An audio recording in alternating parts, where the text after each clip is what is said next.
নমস্কার বন্ধুরা, এখন আমরা করব দশম শ্রেণী কষে দিকে 14 নম্বর অঙ্ক। পরে নেই 14 নম্বরে কি বলা আছে। দুই বন্ধু যথাক্রমে এত টাকা ও এত টাকা দিয়ে একটি যৌথ ব্যবসা শুরু করেন। তাদের মধ্যে একটি চুক্তি হয় যে লাভের 50% অর্থাৎ লাভের অর্ধেক নিজেদের মধ্যে সমান ভাগে এবং লাভের অবশিষ্টাংশ মানে বাকি অর্ধেক মূলধনের অনুপাতে ভাগ হবে। ওকে, প্রথম বন্ধুর লভ্যাংশের পরিমাণ যদি দ্বিতীয় বন্ধুর লভ্যাংশ অপেক্ষা 800 টাকা কম হয় তবে প্রথম বন্ধুর লভ্যাংশের পরিমাণ হিসাব করে লিখি। ঠিক আছে, দ্বিতীয় বন্ধুর লভ্যাংশ 800 টাকা বেশি, প্রথম বন্ধুর লভ্যাংশ হচ্ছে 800 টাকা কম।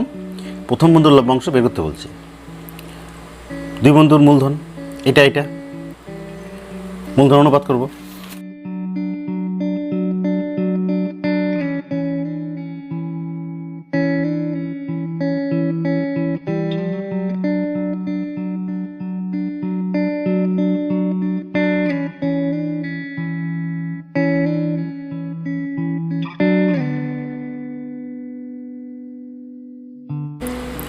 চল্লিশ হাজার, 50,000, 4টা 0 কেটে দিলে 4:5। ঠিক আছে, অনুপাতের সমষ্টি করে নিই।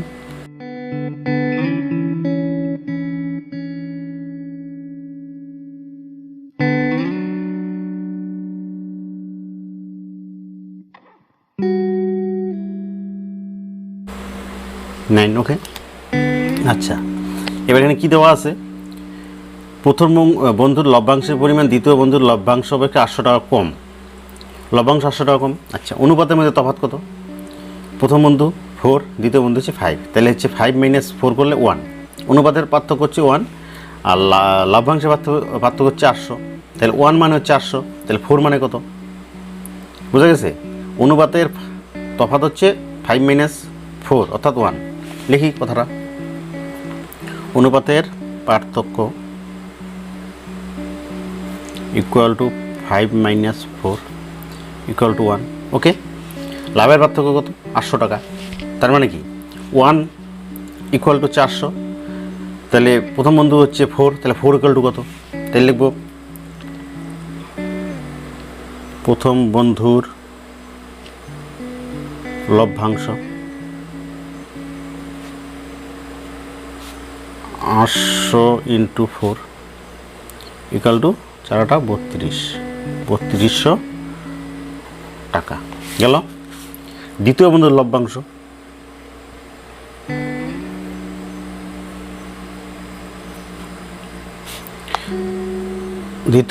বন্ধুর অনুপাত হচ্ছে 5, 800 × 5 ইকুয়াল টু 5 × 40, 4000 টাকা। ঠিক আছে, তাহলে প্রথম বন্ধুর অনুপাতের লভ্যাংশ হচ্ছে 3200 টাকা, দ্বিতীয় বন্ধুর অনুপাতের লভ্যাংশ হচ্ছে 4000 টাকা। তাহলে মোট লভ্যাংশ কত হলো? মোট কত হয়? 7200 টাকা। ওকে, আচ্ছা, এবার এখানে কি বলা আছে? লাভের 50% নিজেদের মধ্যে সমানভাবে ভাগ এবং লাভের অবশিষ্টাংশ মূলধনের অনুপাতে ভাগ, অর্থাৎ লাভের অর্ধেক হচ্ছে মূলধন অনুপাতে ভাগ। তাহলে মূলধন অনুপাতে ভাগ হচ্ছে একজন 3200, একজন হচ্ছে 4000, তাহলে দুজন যোগ করলে হচ্ছে 7200 টাকা। 7200 টাকা এটা হচ্ছে লাভের অর্ধেক মূলধনের অনুপাতে ভাগ হয়েছে। বাকি অর্ধেক হচ্ছে 7200 টাকা আছে, সেটা কী হবে? সমান ভাগে ভাগ। তাহলে সমান বাকি লাভ এটি হবে 7200, কারণ লাভের অর্ধেক হচ্ছে এটা, বাকি অর্ধেক এটা। এই টাকাটা কী হবে? সমান ভাগে ভাগ। তাহলে প্রথম বন্ধু কত পাবে? অর্ধেক পাবে। প্রথম বন্ধু পাবে, প্রশ্নে বলা আছে লাভের 50% সমান ভাগে ভাগ। তাহলে লাভের 50% হচ্ছে মূলধন অনুপাতে ভাগ হচ্ছে, সেটা হচ্ছে এটা, দুজনে মিলে এটা হচ্ছে অর্ধেক 50%, আর বাকি 50% হচ্ছে এটা হচ্ছে সমান ভাগে ভাগ। তাহলে 2 দিয়ে ভাগ করলে কত হয়? 36 × 2 = 72। ওকে, এত টাকা। তাহলে প্রথম বন্ধু যখন নাকি লাভের 50% সমান ভাগে ভাগ হয় তখন এটা পায়, আর অনুপাতে যখন ভাগ হয় তখন এটা পায়। তাহলে মোট কত পায়? 2টা প্লাস হবে। সুতরাং প্রথম বন্ধু মোট পাবে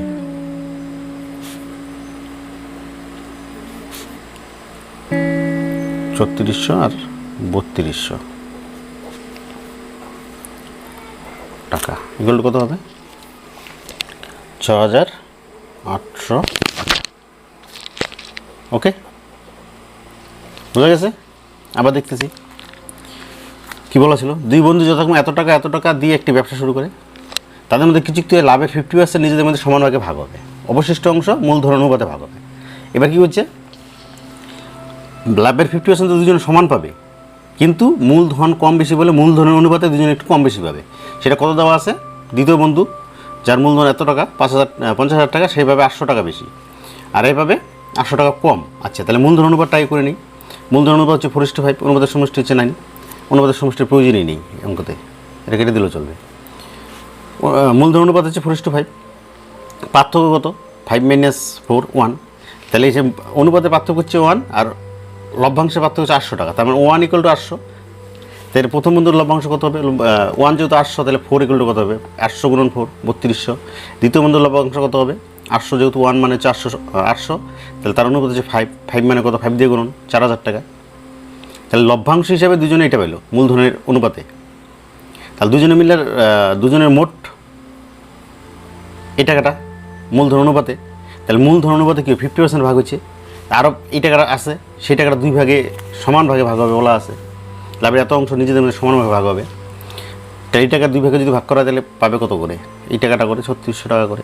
তাহলে প্রথম বন্ধু প্রথম পেয়েছে হচ্ছে 3200 টাকা, আর যখন সমানভাবে ভাগ হয় তখন পেয়েছে 3600 টাকা। তাই মোট কত পেল, 3600, এবং মূলধন অনুপাতে যে ভাগটা 68800 টাকা। ওকে, পরেরটা 15 নম্বর।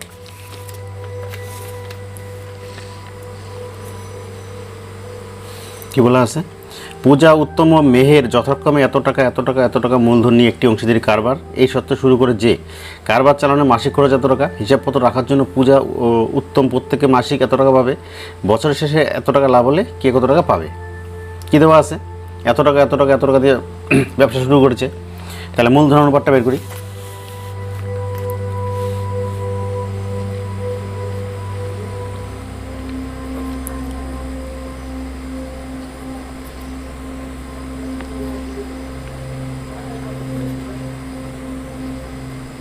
মূলধন অনুপাত কত টাকা দিয়ে, 5000 7000 10000,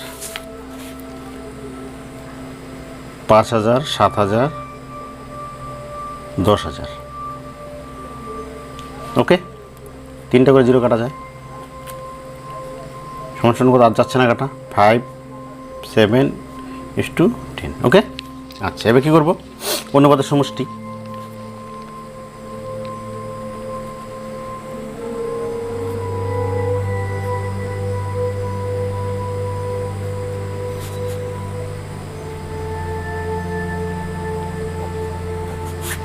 ইকুয়াল টু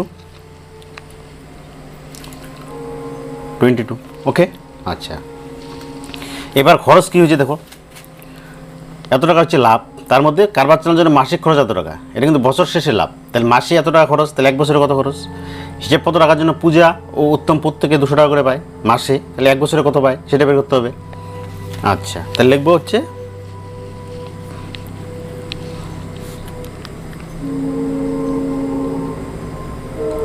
কারবার চালানোর খরচ কত টাকা করে, খরচ 125 টাকা করে মাসে, তাহলে 12 মাসে কত, 125 × 12 এত টাকা, ইকুয়াল টু কত হবে, 12 আর 125 গুণ করলে 1500। হ্যালো, আচ্ছা, এটা কী খরচ আছে, পূজা এবং উত্তম 200 টাকা করে দেখভাল করার জন্য পায়, তাহলে পূজা কিসের জন্য পায়, হিসাবপত্র রাখার জন্য, হিসেব রাখার জন্য পায়।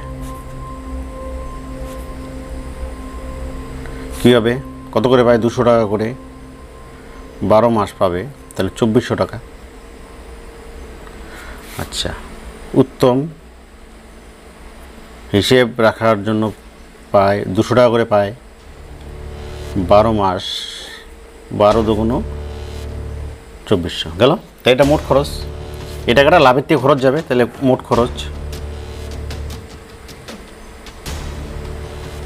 কত হবে, যোগ করলে 6300 টাকা, 6300 টাকা। এই টাকাটা খরচ। আচ্ছা, লাভ কত হলো? লাভ হয় এই টাকাটা 6960 টাকা, খরচ হয়ে যায় 6300 টাকা। তাহলে বাকি লাভ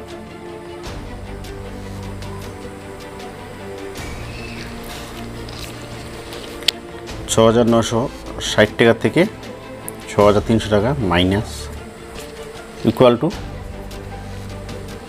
660 টাকা। ওকে, এই 660 টাকাটা কী হবে? মূলধনের অনুপাতে ভাগ হবে। মূলধনের অনুপাত কত ছিল? 5/7/10, অনুপাতের সমস্যা ছিল 22। সুতরাং পূজার লভ্যাংশ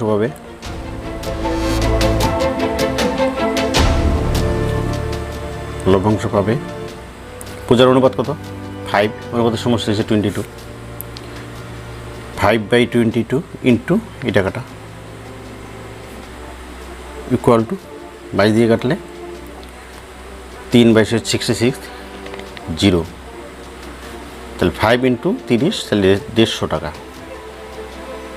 ওকে, আচ্ছা, একজনকে উত্তম, পরের জন কি আছে?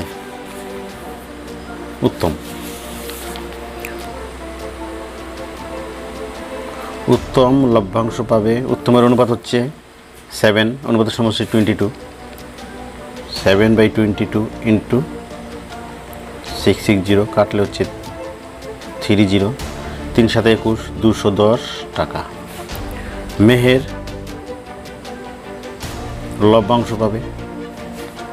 মেহের অনুপাত হচ্ছে 10, তাহলে 10 বাই অনুপাতের সমষ্টি 22 ইন্টু 660 কাটলে 30, তাহলে 300 টাকা। ওকে, আচ্ছা, অনুপাত হিসেবে লভ্যাংশ একজন 150 টাকা, একজন 210 টাকা, এখন 300 টাকা। আচ্ছা, কিন্তু পূজা হিসাব রাখার জন্য 2400 টাকা, উত্তম হিসাবে যখন 2400 টাকা পেয়েছে, তাহলে পূজা মোট কত পাবে? 2400 এবং 150। উত্তম মোট কত পাবে? 2400 এবং 210। আর মেহের এটি পাবে। তাহলে লিখে দিই, পূজা মোট পায়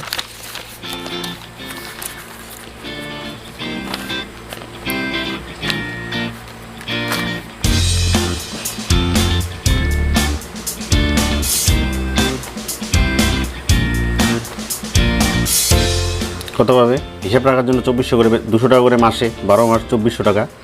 আর বাকি যে লাভ ছিল সেটা মূলধন অনুপাতে 150 টাকা পেয়েছে।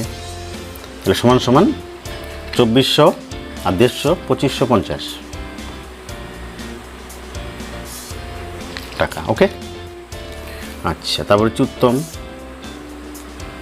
উত্তম মোট পায়, ওই হিসাব রাখার জন্য উত্তম পেয়েছে 2400 টাকা, 200 টাকা করে 12 মাস। আর এখানে পেয়েছে তোমার 210 টাকা। তাহলে কত হয়? 2610 টাকা। মেহের মোট পায়, মেহের একটাই পেয়েছে, সেটা হচ্ছে 300 টাকা। মূলধন অনুপাতে যেটা, এটাই অ্যান্সার। ওকে, বোঝা গেছে? আরেকবার দেখি কি বলা ছিল। পূজা, উত্তম ও মেহের যথাক্রমে এত টাকা, এত টাকা ও এত টাকা মূলধন নিয়ে অংশীদারি কারবার এই সত্ত্বে শুরু করে যে কারবার চালানোর জন্য মাসিক খরচ এত টাকা। হিসাবপত্র রাখার জন্য পূজা ও উত্তম প্রত্যেকে মাসিক 200 টাকা পাবে। বছর শেষে এত টাকা লাভ হলে তা থেকে কে কত টাকা পাবে। ঠিক আছে, লাভ এত টাকা, খরচ কত বের করতে হবে। তার আগে কী করবো? মূলধন অনুপাত 5000, 7000 এবং 10000। মূলধন অনুপাত 5000, 7000, 5, 3 0 কাটলে 7, 10, সমষ্টি 22 গেল। এবার কারবার চালানোর জন্য মাসে খরচ হচ্ছে 125 টাকা, তাহলে 12 মাসের খরচ 125 × 12 এত টাকা। পূজা হিসাব রাখার জন্য পাবে 200 টাকা করে মাসে, তাহলে 12 মাসে এত টাকা পাবে। উত্তম হিসাব রাখার জন্য 200 পাবে, 12 মাসে এত টাকা। তাহলে মোট খরচ হয়ে গেল কত? এত টাকা যোগ করলে এটা। আচ্ছা, লাভ কত? 6960 টাকা, খরচা হয়ে গেছে 6300 টাকা। তাহলে বাকি রইল কত? 660 টাকা। এই টাকাটা কী হবে? এই যে মূলধন অনুপাত, এই অনুপাতে ভাগ হবে। তাহলে পূজা কত পাবে? লভ্যাংশ কত পাবে? পূজার অনুপাত হচ্ছে 5/22, আর অবশিষ্ট লাভ এটা এত টাকা। এইভাবে উত্তম 7 অনুপাত, নিচে 22, কাটা গেল 30, 22 দিয়ে কেটে গেলে 30, 210। মেহের অনুপাত হচ্ছে 10, আমাদের সমষ্টি 22, এটাকে কাটলে 3, 0, 300 টাকা গেল। আচ্ছা, এবার বলছে মোট কে কত টাকা লভ্যাংশ পাবে। তাহলে পূজা কত পাবে? 150 টাকা, আগে 2400 টাকা, 150 2400 হচ্ছে কত? 2550। উত্তম 2400 টাকা তো আগে পেয়েছে, হিসাব রাখার জন্য 200 টাকা করে মাসে, 12 মাসে, 24 সঙ্গে 210, তাহলে 2610। আর মেহের শুধু 300 টাকা, এটি অ্যান্সার। ওকে।